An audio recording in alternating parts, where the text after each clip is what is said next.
Halina mga ka-musical, inyong tunghayan ang aking kalungkutan at dalamhati dahil sa paghihintay. Ngunit bakit nga ba ganito? Mula bukang liwayway hanggang umaga, ako'y naghihintay para sa isang parsela mula sa kahel na aplikasyon na aking inangkat mula pa sa bansang Chino.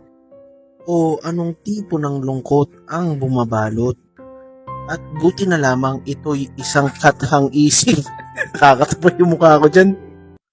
Hindi, ito seryoso na talaga.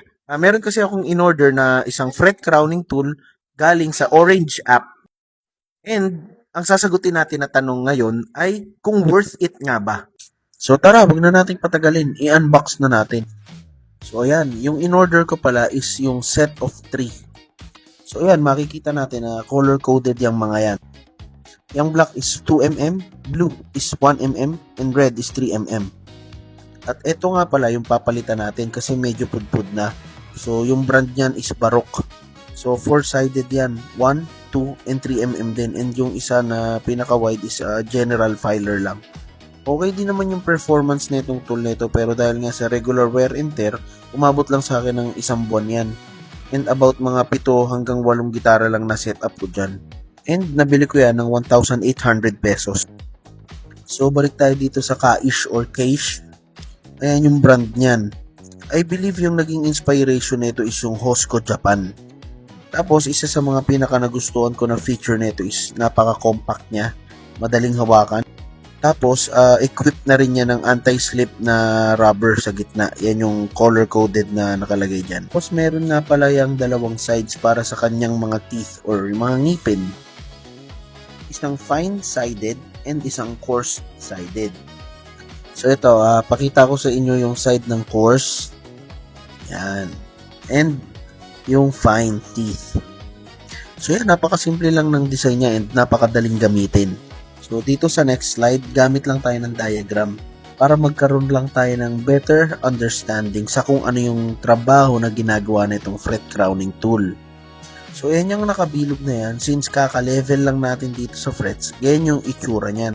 So, kapag bagong level yung mga frets, technically para siyang shape ng trapezoid. And nagiging flat yung top side ng frets. So, ito naman. Punta naman tayo dito sa bibilugan ko. So, ito yung trabaho na ginagampanan ng mga crowning tools para sa frets natin. So, technically, nagkikreate siya ng hemispherical effect para hindi masyadong stressed yung dadaanan ng daliri natin. Kasi imaginein mo parang lubak, 'di ba, na trapezoid, tas paulit-ulit kang dumadaan, tagtag na tagtag yung daliri mo. Ngayon, tara, binyagan na natin tong tool na to. Dito sa next slide, ginamit ko pala dito is yung coarse teeth muna. And ito yung side na mas magaspang at mas abrasive. So, ang ginagawa ng coarse teeth is tinatanggal niya yung deep scratches na naidulot ng pagpe-fret level para ma-prepare yung works ng fine teeth. So ngayon, punta naman tayo sa paggamit ng fine teeth na side. So dito naman makikita natin na yung fine teeth, from the word itself, fine, pinipino niya yung pagkabilog ng frets para ma-prepare yung works ng polishing.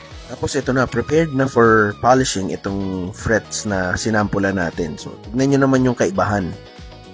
So itong nakabilog is yung naka-crown na. Tapos compared natin yung sa kanan na naka-trapezoid pa, di ba? Tapos to answer our question kanina kung worth it nga ba, ang sagot ko dyan ay oo, sobrang worth it. Based sa result na kaya niyang ibigay, super satisfied ako.